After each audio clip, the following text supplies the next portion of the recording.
ہم ادھر ہی رہتے ہیں، آج بھی اسی زمین پہ ہیں، 15 شعبان کو بھی اسی زمین پہ ہوں گے اور اسی زمین، ہم اس سے اوپر نہیں جا سکتے، اس سے نیچے ہی جائیں گے۔ لیکن وہ خود فرماتا ہے جب 15 شعبان کی رات آتی ہے، میرے مصطفیٰ نے فرمایا وہ پہلے آسمان پہ آ جائے، ہم ادھر ہی ہیں، وہ پاس آئے۔ اس کا مطلب یہ ہے کہ وہ چاہتا ہے میرا اور میرے بندوں کے درمیان فاصلہ کم ہو جائے۔ جس طرح سیزن ہوتا ہے نا ہر چیز کا، یہ جو رجب اور شعبان کا مہینہ آتا ہے، یہاں سے آگے پھر نیکیوں کا سیزن شروع ہو جاتا ہے۔ خوشی ہوتی ہے کہ اللہ رب العالمین نے ان دنوں تک ہمیں پہنچایا ہے، آگے اب معاملات آسان ہونا شروع ہو گئے۔ شعبان کا روزہ رکھیں گے، کچھ دن گزریں گے، پھر آگے رمضان آئے گا، رمضان کی بہاریں لوٹیں گے، رمضان کی اپنی فضیلت ہے، آگے پھر عید الاضحیٰ آئے گی۔ یہ جو ساری راتیں ہیں یہ سارا سیزن، ورنہ ساری راتیں اس کی اپنی،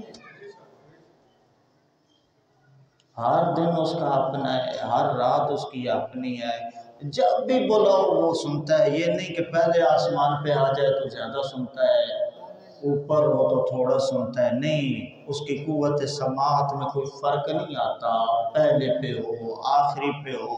وہ کہتا ہے جب بھی میرا مجھے بندہ بلاتا ہے نا، میں آگے سے کہتا ہوں جی میرے بندے، جی میرے۔ یہ تو نہیں ہے کہ وہ نزدیک اس لیے آتا ہے کہ بندے کی، نہیں، کوئی اور وجہ ہے، پھر وہ آ کے خود ہی کہتا ہے کوئی ہے مجھے بلانے والا، کوئی ہے مجھ سے مانگنے والا۔ تو عزیزان کرام قدر کہنے کا مطلب یہ ہے، یہ آج سے بلکہ رجب سے سیزن اب ہمارا شروع ہوا ہے نیکیوں کا۔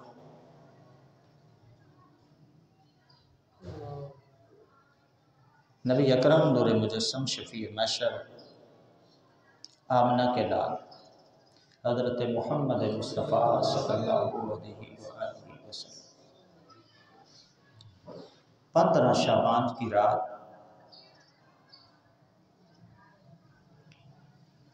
شب برات حضرت امی عائشہ صدیقہ رضی اللہ تعالی عنہ کے پاس تھے۔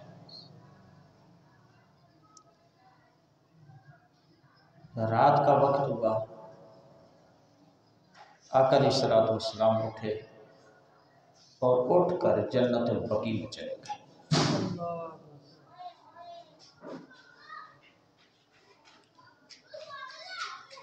سیدہ آپ کی اور میری امی جان اٹھی، اٹھ کر دیکھا تو رسول اللہ صلی اللہ علیہ وسلم نہیں ہے، تو آپ بھی تلاش کے لیے پیچھے پیچھے چل پڑی۔ چلتی چلتی آپ کی اور میری امی جان جنت البقیع میں گئی۔ جنت البقیع میں جب گئی تو دیکھا رسول اللہ صلی اللہ علیہ وآلہ وسلم وہاں تشریف فرما تھے۔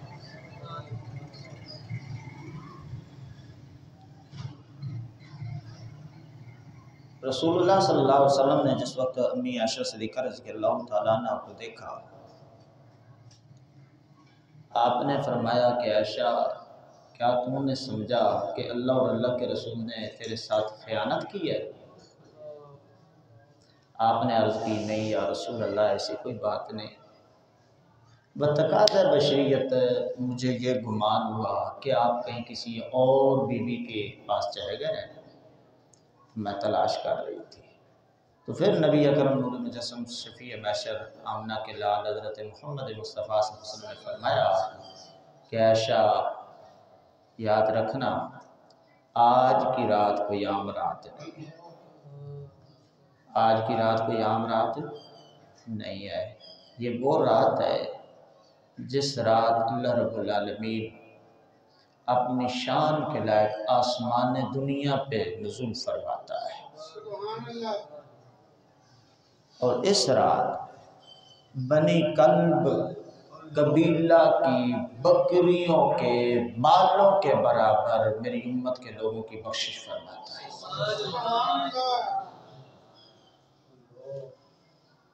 اب اگر میں آپ میں سے کسی کو کہوں کہ اپنے بال گنے، ممکن ہی نہیں ہے، انسان کے بال نہیں گنے جا سکتے، تو آپ خود بتائیں کہ ایک بکری کے بال کتنے ہوں گے؟ پھر ایک بکری کے نہیں گنے جاتے، فرمایا بنی کلب کے قبیلہ کی بکریوں، وہ ایسا قبیلہ تھا جو زیادہ بکریوں کا اجڑ رکھتا تھا، ان کے پاس بکریوں کی اکثریت ہوتی تھی، کئی 100 بکریاں ہوتی تھی۔ فرمایا ان بکریوں کے بالوں کے برابر رب العالمین میرے محبوب، فرمایا میری امت کے لوگوں کی بخشش فرماتا ہے۔ اب خود اندازہ فرمائیں، کچھ لوگوں نے اس سے انکار کیا ہے کہ ساری راتیں اس کی ہیں، یہ رات تم لوگ بدعت کرتے ہو، وہ کرتے ہو، یہ کرتے ہو، کسی کو نہ چھیڑو، کسی کو کچھ نہ کہو، ہر کسی نے اپنی قبر میں جانا ہے، لیکن تم خود خیال کرو کہ رسول اللہ صلی اللہ علیہ وآلہ وسلم کا اس رات قبرستان میں جانا، اور اس رات میرے مصطفیٰ کریم صلی اللہ علیہ وآلہ وسلم کا یہ فرمانا، کچھ نہ کچھ تو خصوصیت ہے نا۔ پھر آقا علیہ السلام نے فرمایا لوگوں 4 راتیں ایسی ہیں جن راتوں میں اس کی رحمت کے دروازے کھل جاتے ہیں۔ وہ فرمایا عید الفطر کی رات ہے، عید الاضحیٰ کی رات ہے، یوم عرفہ کی رات ہے، اس کے بعد فرمایا 15 شعبان کی رات ہے۔ میں نے اس لیے کہا کہ عبادت کا سیزن شروع ہو گیا، آگے اب سب سے پہلے 15 شعبان کی رات آئے گی، پھر عید الفطر کی رات آئے گی، پھر عید الاضحیٰ کی رات آئے گی، عید الاضحیٰ سے پہلے یوم عرفہ کی رات آئے گی، 9 ذی الحج کی رات آئے گی، یعنی یہ 4 راتیں ایسی ہیں جن میں اس کی رحمت کے دروازے کھل جاتے ہیں۔ لیکن دیکھیں شیطان نے ہمیں کس طرح اس سے دور کر دیا، اس نے بہانے رکھے ہیں ان 4 راتوں میں کہ میری قربت اختیار کرو۔ عید الفطر کی رات آئی چاند رات، اس وقت بھی ہمارے جوان پہلے 10 دن روزوں کے مسجد میں گزارتے ہیں، کہیں اعتکاف کرتے ہیں، روزوں میں ساری رونق بحال ہوتی ہے ماشاءاللہ، لیکن جیسے ہی عید کی رات آئی، رات وہ تھی کہ اس کے ساتھ زیادہ قرب ہو سکتا تھا، رات ایسی تھی جس میں اس کے درمیان اور بندے کے درمیان سارے دروازے کھل گئے تھے، لیکن شیطان کو بھی دکھ ہے، دونوں طاقتیں ہیں۔ ادھر شیطان نے کہا نہیں پورا مہینہ تو نے کوشش کی ہے، اب اس رات تجھے میں قربت نہیں دینے دوں گا، جتنا تو نے اکٹھا کیا میں وہ سارا ضائع کرا دوں گا۔ اس رات بھی ہم ضائع کر بیٹھے، پھر عید الاضحیٰ کی رات آئی چاند رات، اس رات بھی ضائع کر بیٹھے، عرفہ کی رات بھی ضائع کر بیٹھے، یہ ایک شب برات کی رات ہے۔ اس رات کو اگر تم بخاری شریف دیکھو اور مسلم شریف دیکھو تو ان سیاست کی پہلی 2 کتابوں میں آقا علیہ السلام نے شعبان پورے مہینے کے فضائل بیان کیا۔ اور پھر اگر اسے آپ نیچے آ جائیں جامع ترمذی میں تو امام ترمذی نے نصف شعبان، باب ما جاء فی لیلۃ نصف شعبان، شعبان کی 15ویں رات کے بارے میں امام ترمذی نے پورا باب قائم کر دیا۔ اسلام سب کوئی نہ کوئی تو خصوصیت ہے اس رات میں۔ پھر قرآن کہتا ہے اِنَّا أَنزَلْنَاهُ فِي لَيْلَةٍ مُبَارَكَةٍ اِنَّا كُنَّا مُنذِرِينَ، لوگوں بے شک ہم نے قرآن کو اس لیل مبارکہ میں نازل کیا، بے شک ہم ڈر سنانے والے ہیں، فِيهَا يُفْرَقُ كُلُّ أَمْرٍ حَكِيمٍ، لوگوں یہ وہ رات ہے جس رات ہر حکمت والا کام تقسیم کر دیا جاتا ہے، یفرقو تقسیم کر دیا جاتا ہے، کل امر حکیم، ہر کام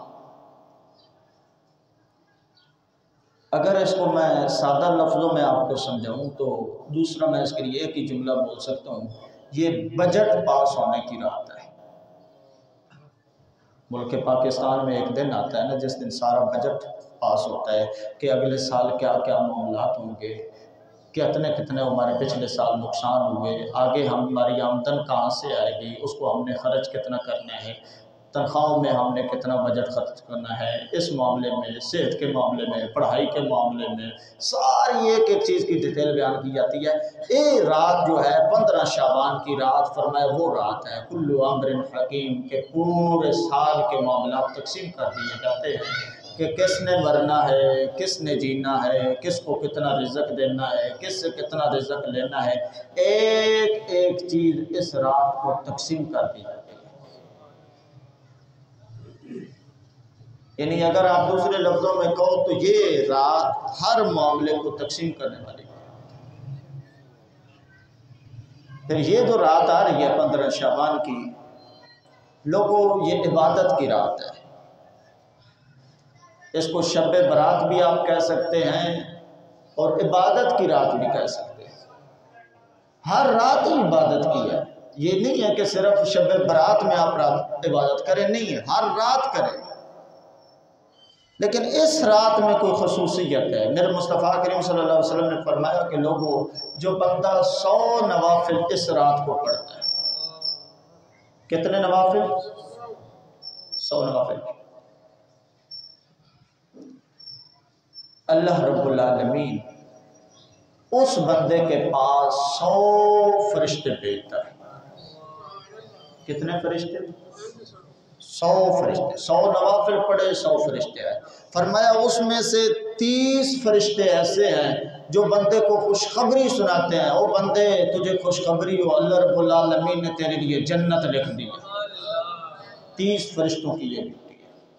پھر فرمایا ان میں سے 30 فرشتے بندے کو بشارت دیتے ہیں، او خوش نصیب تیرے اوپر جہنم رب العالمین نے حرام کر دیا۔ پھر 30 فرشتے ایسے ہوتے ہیں جو بندے کی مصیبت، آفت، بلا، ہر پریشانی سے بندے کی حفاظت کرتے ہیں۔ 30 30 60 30 90، فرمایا 10 فرشتے ایسے ہوتے ہیں لوگوں جو بندے کو شیطان کے شر سے محفوظ رکھتے ہیں۔ پورے سال کے اندر کچھ معاملات ایسے ہوتے ہیں، کچھ عادتیں ایسی ہوتی ہیں، بچے پوچھتے ہیں قاری صاحب یہ عادت بن چکی ہے، چھوٹ نہیں رہی، وہ شیطان کرواتا ہے۔ میرے مصطفیٰ نے فرمایا جو بندہ اس رات 100 نوافل پڑھے، رب العالمین 10 فرشتے اس لیے بھیجتا ہے کہ پورا سال شیطان کے شر سے اس بندے کی حفاظت فرمائے۔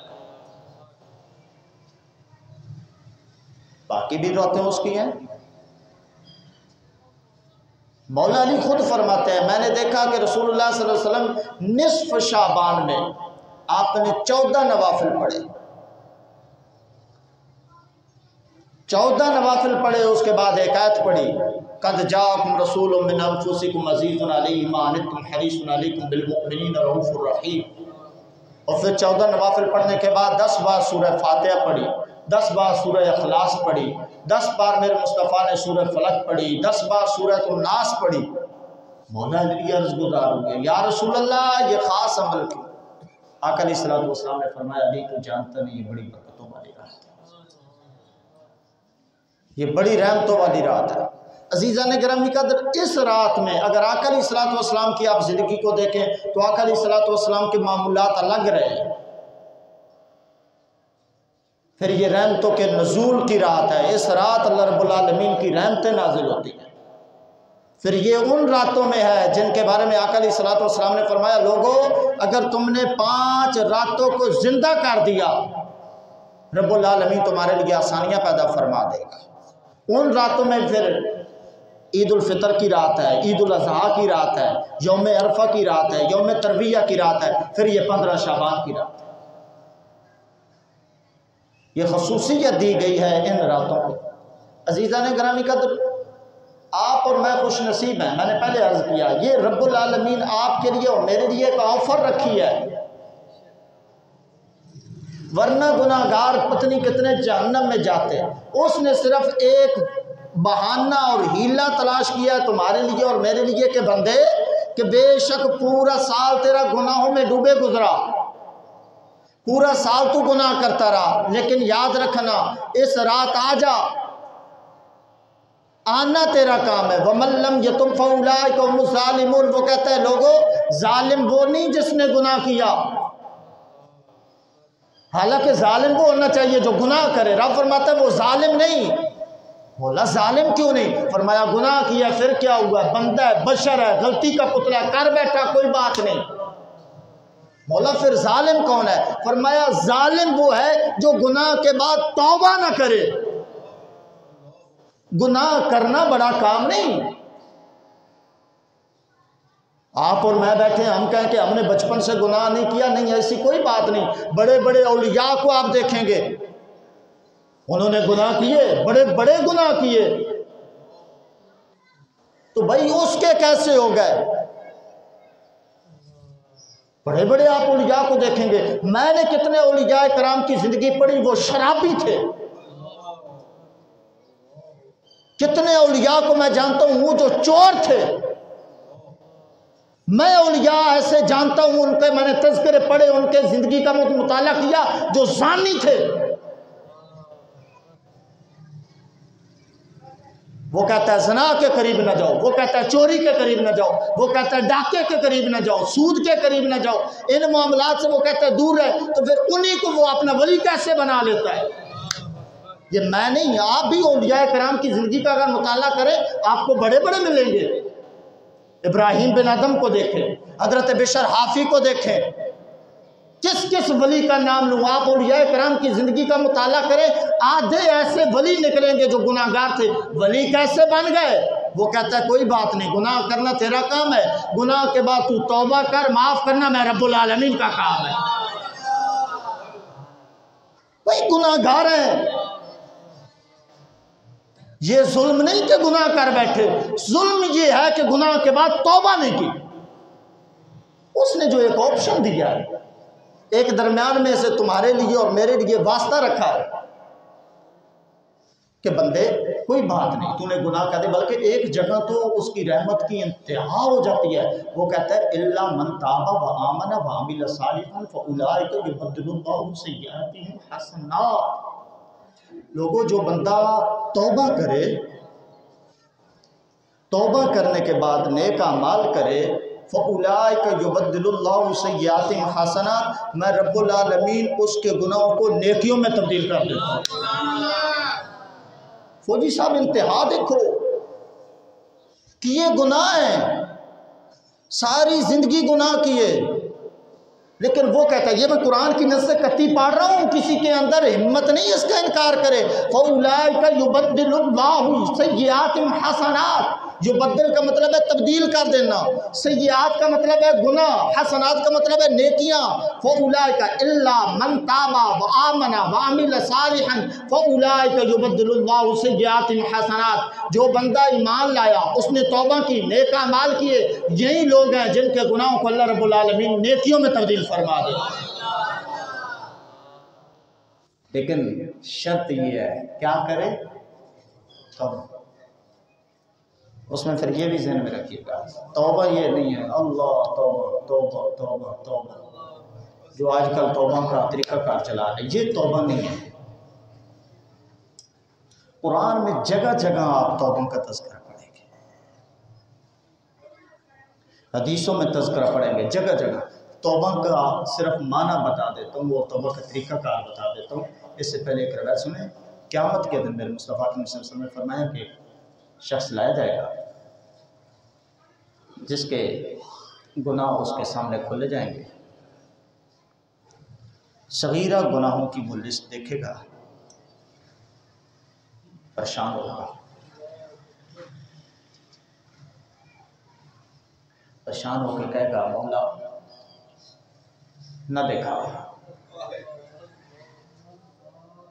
رب العالمین فرمائے گا میرے فرشتوں،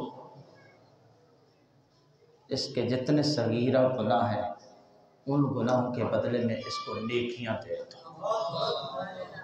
وہ بندہ کہے گا مولا میرے تو کبیرہ بھی ہیں، کہ چھوٹوں کے بدلے میں چھوٹی نیکیاں، تو پھر کبیرہ بھی ہیں نا، وہ بھی دے۔ رشتے پوچھیں گے کہ مولا وجہ کیا ہے؟ فرمایا اس نے توبہ کر دی تھی، میں نے سارے گناہوں کو لے کے میں بدل کے رکھ دیا۔ پھر توبہ صرف یہ نہیں ہے کہ توبہ کر دی، یا اللہ میری توبہ، یا اللہ میری توبہ، کانوں کو ہاتھ لگا دیا، یا اللہ میری توبہ، ماتھے پہ ہاتھ مارا، یا اللہ میری توبہ، رخسار پہ ہاتھ مارا، یا اللہ میری توبہ، زبان کو دانتوں کے نیچے لے کے کہہ دیا، یا اللہ میری توبہ۔ یہ توبہ نہیں ہے۔ توبہ کا معنی ہے اس کی نافرمانی کی وجہ سے شرمندگی کا اظہار کرنا۔ آپ نے کوئی بھی گناہ کیا ہے، اس پہ شرمندہ ہونا، یہ پہلا رکن ہے توبہ کا۔ زندگی میں کوئی بھی گناہ کیا ہے، ہزاروں گناہ ہے، میرے اپنے گناہ ہے، اگر میں کسی گناہ سے توبہ کرنا چاہتا ہوں تو سب سے پہلا طریقہ یہ ہے میں اس پہ شرمندہ ہوں۔ کیا کروں؟ شرمندہ بھی اس لیے کہ میں نے اس کی نافرمانی کی ہے۔ ادروائز شرمندگی تو اور بھی ہے، مثال کے طور پہ میں اللہ نہ کرے 100 بار اللہ نہ کرے، ایک مثال دیتا ہوں، سود کا کام کرتا تھا، آپ لوگوں کو نہیں پتا، آپ کو پتہ چل گیا قاری صاحب نے بھی کسی سے مال لیا ہوا ہے سود پہ، تو مجھے بڑی شرم آئی ہے، تو یہ بھی شرمندگی، لیکن یہ شرمندگی توبہ میرے گھر والوں کو میرے کسی گناہ کا پتہ چل گیا، شرمندگی ہے، لیکن یہ شرمندگی توبہ نہیں ہے۔ توبہ کون سی شرمندگی ہے؟ توبہ شرمندگی ہے کہ کسی کو نہیں پتا، لیکن سوچے یار کوئی نہیں جانتا، میرا مولا جانتا ہے، یہ شرمندگی ہے، ذہن میں رکھیے گا۔ مولا یہ میرے اندر گناہ ہے، آپ نوجوان بیٹھے ہیں، کتنے گناہ ہیں آپ کے اندر، آپ کے خاندان والے نہیں جانتے، میں نہیں جانتا، آپ کے استاد نہیں جانتے، مولا جانتا ہے۔ توبہ کا طریقہ بتا رہا ہوں، مولا کوئی بھی نہیں جانتا لیکن تیری نافرمانی کی ہے، میں شرمندہ ہوں۔ سب سے پہلے شرمندگی کا اظہار کر۔ اور دوسرا میرے کریم آقا علیہ الصلوۃ والسلام کے غلاموں، شرمندگی کے بعد اس گناہ سے کٹ جانا۔ کتنی چیزیں ہو گئی؟ سب سے پہلے شرمندگی کے بعد اس گناہ سے آپ کٹ گئے، اسی وقت کٹ گئے۔ مثال کے طور پر میں اپنی مثال اس لیے دے رہا ہوں کہ آپ میں سے کسی کا نام لوں گا آپ کو برا لگے گا، میں آپ تو خود تو جانتا ہوں میں کیا ہوں اور کیسا ہوں، کہ میں نے کسی کو پیسے دیے ہوئے تھے سود پہ یا بینک میں رکھا ہوئے، ایک مثال دے رہا ہوں۔ ایک تو مجھے شرمندگی ہو گئی کہ میں نے غلط کیا، دوسرا اس گناہ سے اسی وقت کٹ جانا۔ سارے معاملات کلیئر کر دوں کہ آج کے بعد جتنا ہو چکا ہو گیا، کوئی اور میں گناہ کرتا تھا، چور تھا، چوری پہ مجھے شرمندگی ہو گئی، نیکسٹ ٹائم کے لیے میں آج تیار کر لوں کہ میں نے چوری نہیں کرنی، آج ہی کٹ لوں، یہ نہیں کہ آج شرمندگی بھی ہوئی ہے اور کل پھر میں چوری کا بہانہ بھی تلاش کر رہا ہوں، نہیں، اسی وقت کٹ جانا۔ یہ دو چیزیں۔ تیسری توبہ کے لیے چیز یہ ہے کہ ساری زندگی گزر جائے گی، یہ میں کام دوبارہ نہیں کروں گا۔ یہ تین چیزیں اگر کسی کام میں پائی جائے، وہ کوئی بھی آپ کا گناہ ہے، تو عزیزان گرامی قدر یاد رکھیے گا رب العالمین سارے گناہوں کو نیکیوں میں تبدیل کر کے رکھ دے گا۔ لیکن صرف یہ نہیں ہے کہ توبہ کرنے سے توبہ نہیں ہوتی، توبہ کے رکن ہے کہ آپ نے کیا کیا۔ اب آپ نے دیکھنا ہے کہ یار زندگی تو گزرتی جا رہی ہے، اس میں گزر جانا ہے۔ کتنے جنازے آپ نے اٹھائے، کتنے میں نے اٹھائے، کتنے آپ نے پڑھے، کتنے میں نے پڑھے، کتنے آپ نے پیچھے پڑھے، میں نے آگے پڑھائے۔ یہ مسجد کے پاس آج جنازہ پڑھا ہے، نماز جمعہ کے بعد ہم نے جنازہ پڑھا۔ یاد رکھیے گا ایک دن تیرا اور میرا بھی ایسے ہی پڑھا ہوگا۔ یہ اس نے ایک بہانہ رکھا ہے تیرے لیے، وہ بہانہ ہے شب برات، وہ بہانہ ہے شب قدر، وہ بہانہ عید الفطر کی رات، عید الاضحیٰ کی رات، وہ بہانہ ہے رمضان المبارک، آگے پورا سیزن سارا یہ بہانہ آ رہا ہے۔ تو عزیزان گرامی قدر ریکویسٹ کروں گا کہ آئیں اس طرف۔ پھر یاد رکھیے شب برات سے پہلے ایک تو توبہ کر لیں تاکہ گناہ اس کے پاس جائے تو وہ نیکیوں میں تبدیل کر دے۔ کس بندے نے توبہ کر دی ہے، دن تھوڑے رہ گئے، کتنے گناہ ہیں آپ کے اندر میں نہیں جانتا، میرے اندر ہے آپ نہیں جانتے، ہر بندہ اپنا گناہ جانتا ہے، بس اس سے توبہ کر کے اپنے نامہ اعمال کو پاک کر لیں۔ پھر دل میں اگر کسی کے لیے بغض ہے، حسد ہے، کینہ ہے، یہ ساری چیزیں نکال دیں، دل کو صاف کر دیں۔ طریقہ بتا رہا ہوں جنت کے راستے کا۔ اوپر سے میں نمازی بھی ہوں، جماعتیں بھی کرتا ہوں، میرا دل میل کچیل سے بھرا ہوا ہے، دل میرا گندا ہے، دل میں میرے نفرت ہے، دل میں میرے حسد ہے، کینہ ہے، بغض ہے، ان نمازوں کا کوئی فائدہ نہیں ہے۔ آپ نمازی بیٹھے ہیں، دل کو بس صاف کر دیں، جیسے اوپر سے ہو ایسے اندر سے ہو۔ اوپر کے داغ نظر آتے ہیں، دل کا داغ نظر نہیں آتا، وہ بندے کو خود پتہ ہوتا ہے کہ میرے دل کے اندر کیا ہے۔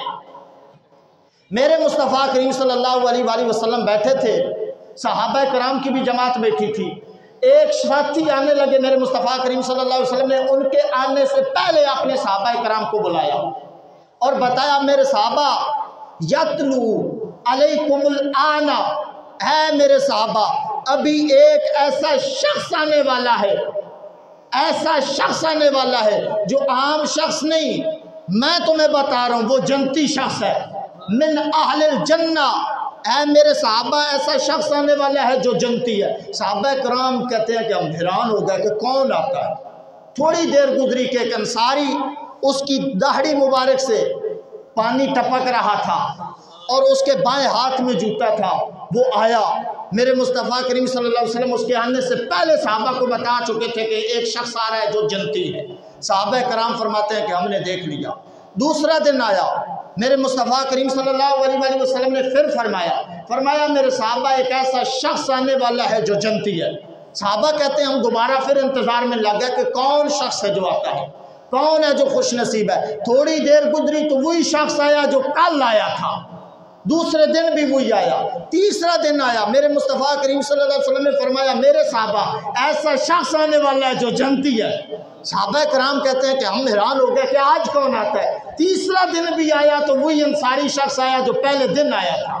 3 مرتبہ جب میرے مصطفیٰ کریم صلی اللہ علیہ وآلہ وسلم نے فرمایا ایسا شخص آنے والا ہے جو جنتی ہے، صحابہ نے دیکھا تو وہی انصاری حضرت عبداللہ بن عمرو فرماتے ہیں کہ میرے اندر شوق بیدار ہوا کہ میں دیکھوں یہ شخص، اس کے اعمال کیا ہے، اس کا طریقہ کار کیا ہے۔ ہم بھی رسول اللہ کے صحابی ہیں، نمازیں ہم بھی پڑھتے ہیں، روزے ہم بھی رکھتے ہیں، حج ہم بھی کرتے ہیں، زکوٰۃ ہم بھی دیتے ہیں، کوئی خاص تو ریزن ہے جس کی وجہ سے میرے مصطفیٰ فرما رہے ہیں کہ یہ جنتی ہے۔ میں دیکھوں، دن میں تو یہ ہمارے پاس رہتا ہے صبح سے لے کر شام تک، کوئی کام ہم نہیں دیکھتے، پوچھو تو صحیح یہ کون سا کام کرتا ہے۔ پوچھنے کے لیے سوچا پوچھنا کیا ہے، دیکھتا ہوں اس کی ساری دن کی معاملات دیکھتا ہوں، دن دیکھا کوئی عجیب کام نہیں کیا، صبح نماز، ظہر نماز، عصر نماز، مغرب، عشاء، وہ تو سارے صحابہ کرام پڑھتے ہیں۔ پریشان ہوئے کہ وجہ کیا ہے، پھر سوچا کہ ہو سکتا ہے رات کو کوئی عجیب کام کرتا ہو، رات کو جاگتا ہو۔ کہا اے شخص میں تیرے پاس مہمان رہنا چاہتا ہوں۔ اس نے کہا ویلکم، دروازے اوپن ہے۔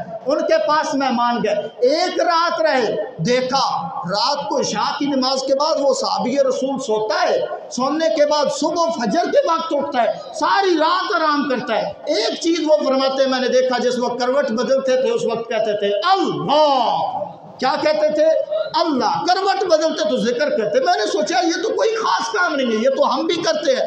دوسری رات کا میں پھر مہمان رہنا چاہتا ہوں۔ انہوں نے کہا ویلکم، دروازے اوپن، کوئی مسئلہ نہیں۔ دوسری رات بھی مہمان ٹھہرے، ساری رات دیکھا، ساری رات آرام کیا۔ تیسری رات بھی عرض کی کہ حضور میں آپ کے پاس مہمان رہنا چاہتا ہوں۔ انہوں نے کہا ویلکم جناب آئیں۔ 3 راتیں وہ مہمان رہے، دن کے معاملات بھی دیکھے، رات کے معاملات بھی دیکھے۔ رات مہمان رہنے کے بعد کہتے ہیں حضور ایک چیز پوچھی ہے۔ اس صحابی رسول نے فرمایا کہ پوچھو، کیا پوچھنا چاہتے ہو؟ فرمایا کہ میں مہمان اس لیے رہا ہوں، میں رات کے معاملات دیکھنا چاہتا ہوں۔ میں نے اپنے کانوں سے سنا ہے میرے مصطفیٰ نے تجھے 3 بار جنتی ہونے کی بشارت دی۔ میں نے کانوں سے سنا ہے 3 مرتبہ رسول اللہ نے فرمایا تو جنتی ہے، تو جنتی ہے، تو جنتی ہے۔ تم نہیں جانتے، تم پیچھے ہوتے تھے، رسول پہلے فرما دیتے تھے۔ میں آیا اس لیے ہوں کہ میں دیکھوں تمہارے اندر وہ چیز کون سی ہے جس کی وجہ سے رسول اللہ نے بشارت دی۔ انہوں نے کہا کہ اے صحابی رسول کوئی ایسی بات نہیں، جیسے تمہاری زندگی ایسے میری زندگی۔ انہوں نے فرمایا کوئی نہ کوئی چیز ہوگی۔ انہوں نے کہا ایک ہی چیز ہے، جیسے میں باہر سے ہوں ایسے اندر سے ہوں۔ میرا جو دل ہے یہ بغض، کینہ، حسد، کسی کو جتنی بڑی نعمت مل جائے، کسی کا کتنا بڑا عہدہ مل جائے، کتنی بڑی جاب کسی کو مل جائے، آج تک کسی کو گاڑی ملنے پر، مکان ملنے پر میرے دل میں حسد نہیں آیا، کسی لیے میرے لیے بغض نہیں آیا۔ میرا دل تمام میل کچیلوں سے پاک ہے، جس طرح میں اوپر سے ہوں اسی طرح اندر سے ہوں۔ حضرت عبداللہ بن عمر فرماتے ہیں میں نے اس صحابی رسول کو بتایا، اے صحابی رسول یہ تیرا جو دل پاک ہے اس وجہ سے اللہ کے رسول نے تجھے جنتی ہونے کی بشارت دے دی۔ اس سے پہلے بھئی اگر کسی کو بابا جی بیٹھے ہیں، بابا جی کے پاس 4 گاڑیاں آ جائیں، 4 کے بعد 10 آ جائیں، مجھے یہ بتاؤ اگر میرے دل میں حسد بھی آ جائے تو ان کا کیا نقصان ہو؟ طارق صاحب بیٹھے ہیں، ان کا کوئی عہدہ بڑا ہو جائے تو میں دل میں حسد بھی کروں کہ یار ان کے پاس یہ نعمت کیسے آ گئی، کیوں آ گئی؟ اور بھائی ان کا کوئی نقصان نہیں، نقصان میرا اپنا ہے۔ میں غیبت کر رہا ہوں رحمت صاحب کی، شیخ صاحب کی، فوجی صاحب کی، یہ اپنے گھر بیٹھے ہیں، اسلم صاحب اپنے گھر بیٹھے ہیں، میں یہاں غیبت، ان کا کوئی نقصان نہیں۔ نقصان کس کا کر رہا ہوں؟ آپ نہ کر۔ دل سے بغض، حسد، کینہ یہ تمام برائیوں کو دور کر۔ اگر کسی کی دل آزاری ہو جائے اس سے معافی مانگ لیں۔ معافی کا صرف مطلب یہ نہیں ہے کہ واٹس ایپ پہ جناب اس کو میسج کر دو شبان آنے سے پہلے مجھے معاف کرنا ہے، نہیں۔ معافی کا مطلب یہ ہے کسی کا حق لیا تو اس کو حق واپس کر دو۔ بھائی کا حق چھین کے بیٹھے تو کہتا ہے کہ مجھے معاف کر دیں، ایسے معافی نہیں ملے گی۔ معافی کا ادھر طریقہ کار یہ ہے کہ جس سے کچھ چھینا ہے اس کو